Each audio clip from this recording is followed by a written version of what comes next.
here to bless us with his presence today. Once every couple of weeks, I see that. Like you got a tan for it, you been down south. Oh, I wish. Yeah. Pitchers and catchers haven't reported yet. He doesn't like baseball, I heard. Oh, I love baseball. You do? Yeah, I do. I just don't follow it like I used to. You play? I did play when I was younger. I played. My dad was my coach. He was my first Well, I coach. heard you say that. Yeah. My dad played baseball at Toledo. Really? Yeah, so I was raised as a baseball player. But anyway, thanks everyone for being here today. Really appreciate you coming out. Obviously, we have a lot to play for this week. We have a trophy game versus Penn State. Opportunity to play a top 10 team on the road in a very hostile environment, which we know what that is there.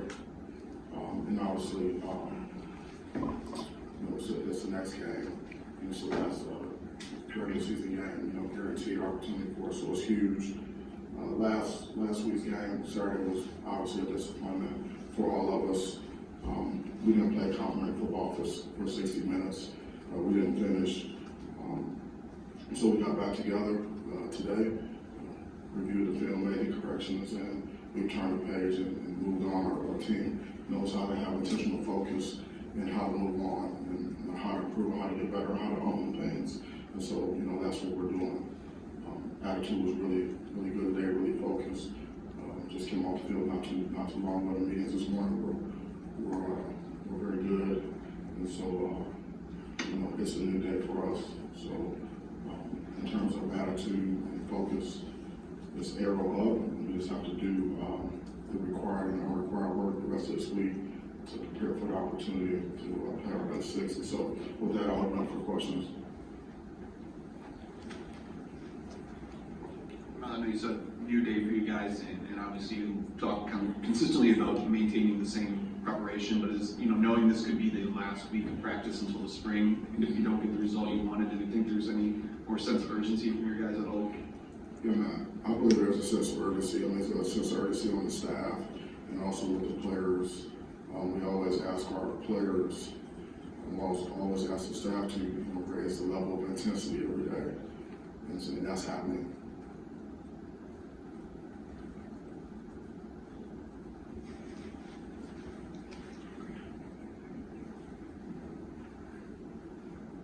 What do you see? Penn State's had an interesting season where they've had some ups and downs. So I'm wondering, when you look at them, what you see and sort of in terms of the matchup, the team that where you think your strengths might lie, and what you see from them?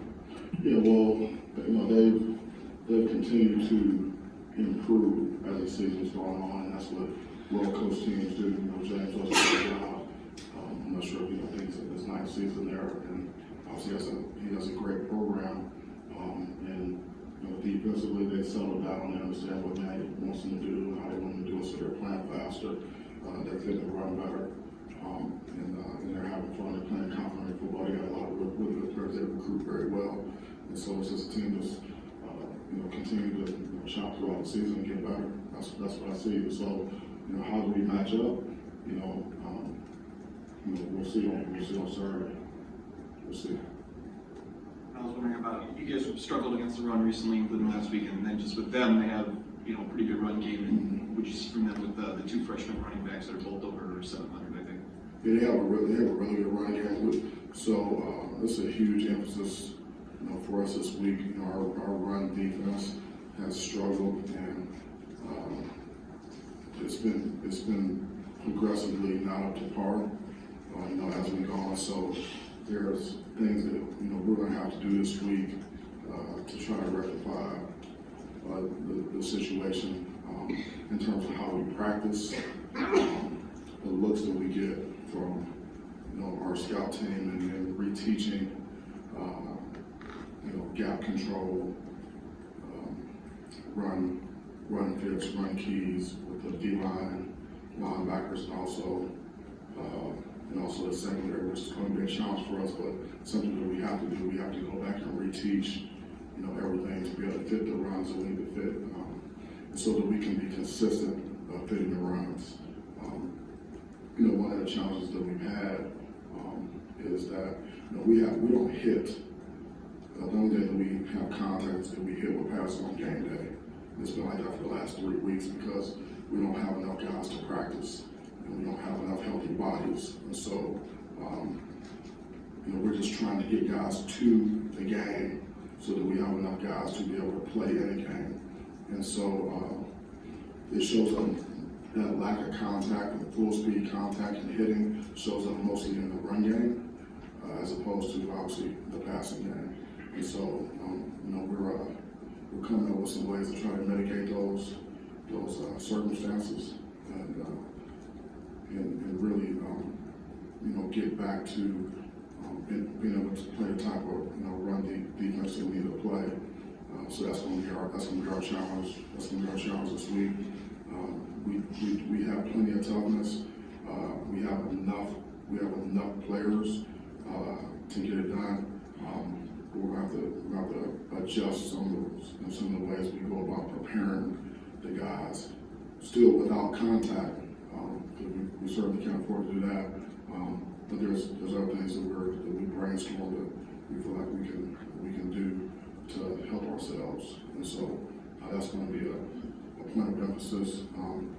And Penn State also has a very potent pass game as well. They can throw the ball, so those are all challenges, and that's what the preparation is for. So that's why we have to have intentional focus. We have to block out the noise. We don't have time to be distracted from about anything.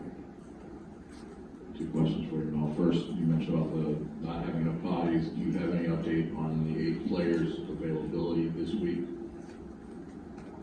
I don't have any players. And secondly, I noticed when you did your intro, you didn't mention the word bowl or bowl eligibility. Is that intentional, and why? Well, I think we all know what's at stake, and the players know that as well. So I don't think there's any reason to continue to harp on that, because that's really talking about the end result. What we really need to focus on as a program, as the players and coaches, is what we need to do, every single day to prepare for that opportunity. And so when I'm talking to you about those, basically how I'm talking to the team. Because that's the mindset that we have. Be very intentional with words we use in the messaging. What the players hear from me and hear from our staff. Semantic responsibility is important. And, what comes out of my mouth and how I say it and why I say it, it matters. And so our focus is on the process. We all know what's at stake in terms of bowl eligibility. That almost goes without saying. You mentioned how the players are learning how to own some things, or you guys are starting to own some things. So what specifically is that? And a lot not go your way Saturday. So how do you hope that results in a better outcome for Saturday? Yeah. So evaluation of performance. It's either going to be good enough or it's not. If it's good enough, we own that. Did a good job and understand why, and then move on.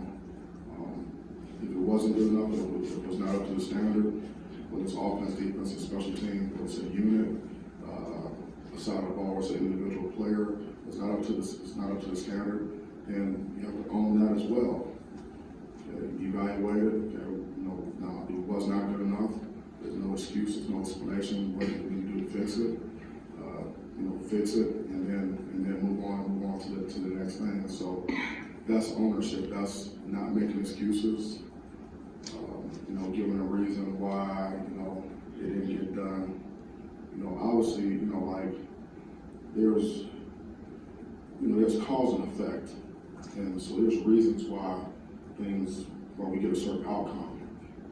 And so obviously we have to understand those things, but we don't have to accept that as it's like unacceptable. So how do we fix it? So we understand it. We know why things happen. That's why we watch the film, and then we correct it. And I do understand why certain things happen on the field. I still don't accept it. I do understand why certain things take place. that takes a level of maturity to be able to do that in our team. And I'm confident that, that to a player, we'll do that. It's easier to be accountable and take ownership when things are going well. But when the fingers possibly being pointed at you, individually, that's what it makes it more difficult to not, to take ownership and not pass the buck. So I'm really proud of our guys.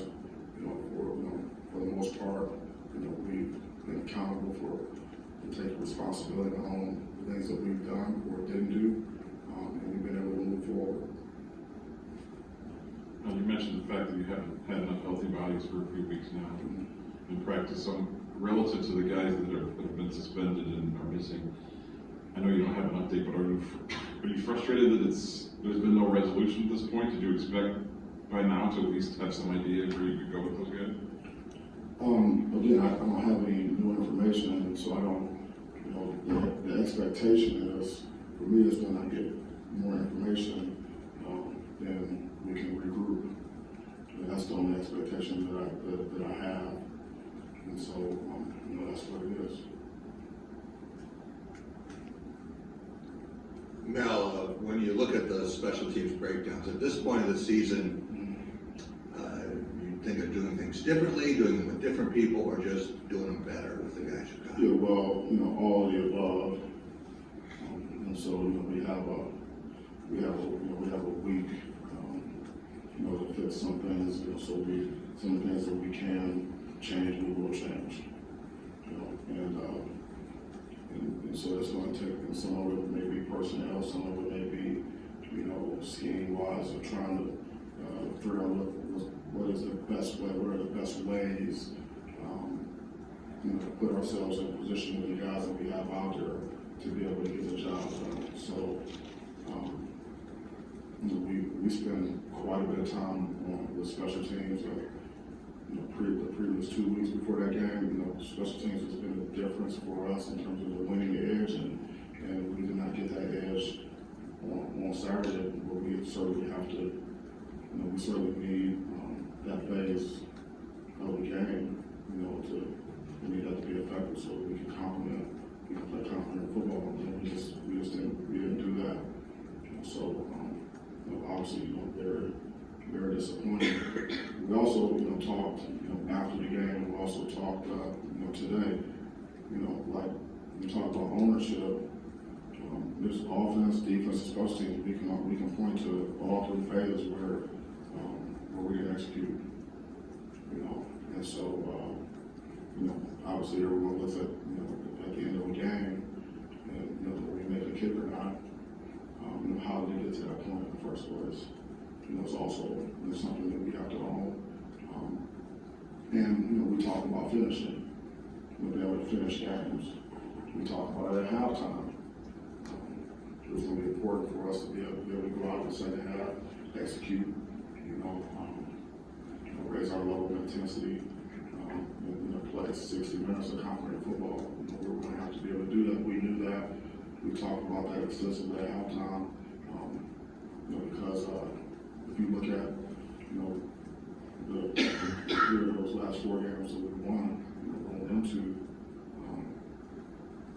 going into this Indiana game, we had an opportunity to win a game in regulation in Wisconsin, didn't do it, and actually what led up to that opportunity. We're in control of the game at Illinois. It ends up going, all the way down. You saw how the league was that, and obviously there was special teams was part of that. But also defensively and offensively, being able to punch the end, be able to stop how they get to that point. So we held on to win that game. And then obviously, Rutgers game, we're in control of that game. And ultimately, we're scrambling to, recover an onside kick at the end to secure a win. How do they get to that point? So, finishing is something that, we need to do. So someone asked me on Saturday, like, how are we gonna get the team back from this loss, or it's like, well, they haven't gone anywhere. It's the same guys, it's the same team. You know, the difference between winning and losing is very slim. When you look back at those games I was talking about, I mean, if we don't do certain things, we don't win those games. You know, we had opportunities to win this last game, and this time it got to that point that we didn't get it done, and it's a loss. You know, so you call it collapse or whatever, but it's not. There's very little difference between, you know, the win and being able to lose a game with these teams. When you look across college football, you look at the scores this past weekend, and you look at the matchups, and like, what's the difference? You know, what is the difference? It's, you know, one play, you know, here or there. And it's a very unforgiving business. It's a very unforgiving proposition. You don't make those plays, you don't prevent certain things from happening, okay, then you're going to lose. And that's what happens. So we regroup and then we move forward. You know, it's not about getting guys back that haven't gone anywhere. They're not going anywhere. You said Saturday you were going to look at the game film, you might want to throw up. What's that? You said Saturday you look at the game film, you might want to throw up. How do you grasp, I know losses are hurt, but how do you grasp, put your arms around a game that you were dominating, statistically and everything, and now trying to move forward, having that stuff away? I mean, that game could haunt you for 4 months. So how do you personally, like as a head coach, as a coach? As a coach, how do you? Yeah, well, I mean, you know, it's not my first rodeo. Yeah. And so, you know, you have to decide, you know, what is the next right step to take, and what is going to be, what's going to be helpful for the staff and for the team, you know, to move forward. And it's standard over feelings, over emotion. So obviously, you know, right after the game, you know, emotions are high, and then watch the film, you know, and very disappointed, you know, angry about certain things. And then you watch it again, and you watch it again, and you start looking for solutions, start looking for, okay, we gotta fix this, we gotta fix that, you know, maybe we have to move this guy here, and then you start looking for solutions, and then, you know, we get together and then we present those to the players. So, like I told the team, like, once we've gone over the corrections, and we looked at it and we've owned it, then have to move on. But that starts with me, you know, and if I can't move forward and take the next right step in the team, it will not. You know, so that's what I have to do. I had a coach tell me that after the game, he said, I don't know if I've ever lost a game like that. And I was like, yeah, that was a tough one. But then I started to think back over my career, and I said, shoot, it's not the first time by any stretch of imagination. I went back and I showed them to the players this morning. I talked to them about it. I said, this is happening. This is happening. You know, in terms of, you know, needing to win a game and go to a bowl game, been a part of that. Been a part of some losses, you know, two score leads halfway through the fourth quarter, losing a home game, been through that against a rival school. You know, that's happened, you know. But also when I'm away to get to a bowl game, and you know, ultimately playing well in that game and winning the game and using it as a springboard for the next season, which, you know, it can really help lay the foundation to have a great football team the next season. So, yeah, I've actually been through it, and so the experience, you know, helps quite a bit to know how to handle situations. It's not like I haven't been through this before, and again, like I tell the players, I never been anywhere where you weren't expected to win every game. So every year, every game is the most important thing in the world to everyone involved. And so, I mean, that's the profession that I'm in, and so that's what I do for a living. So, you know, certainly I have to be able to handle these situations, the good and the bad. And Mel, the, obviously the COVID year that everybody got, you had a lot of guys with remaining eligibility. I was wondering if those are discussions that are ongoing with some of those players, or is that something you revisit at the end of the season? Although I know some guys have already made decisions. Yeah, it's ongoing with some guys have made decisions, some guys have not. So, you know, it's ongoing. I met with Saeed this, you know, early morning, you know, before we had practice, and I talked to him about the roster management and the challenge and the complications of that. You know, signing days were like about 30 days in, and you know we'll be playing. You know, we'll have a week, and then we'll be on the road, and then we'll be having official visitors come in. And recruiting has picked up for us significantly. You know, very strong response in recruiting. So we have to know how many spots do we have, who's coming back, you know, like what positions, and then we have to take injuries into account, you know, as well.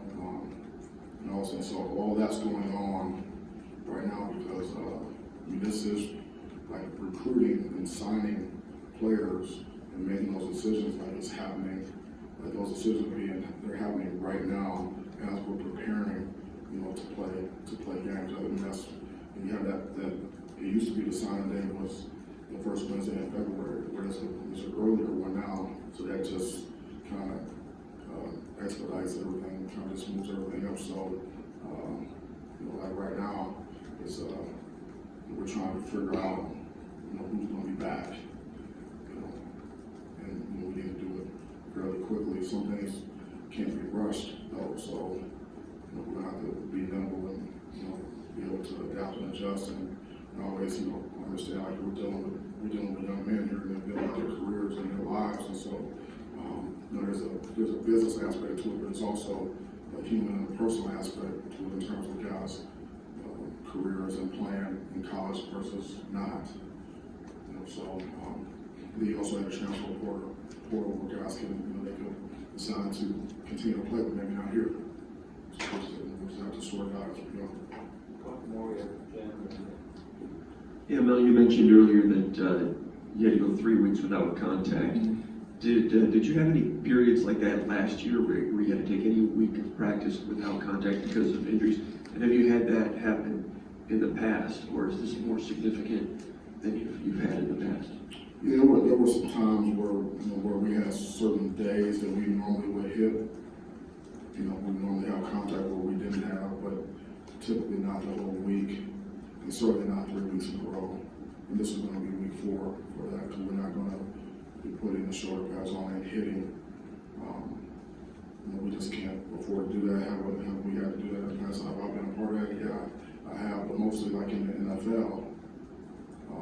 You know, that's. You know, you guys, when I was in the NFL, there were 16 games. You have 4 preseason games before you even bought on the playoffs, and so that's 20 games.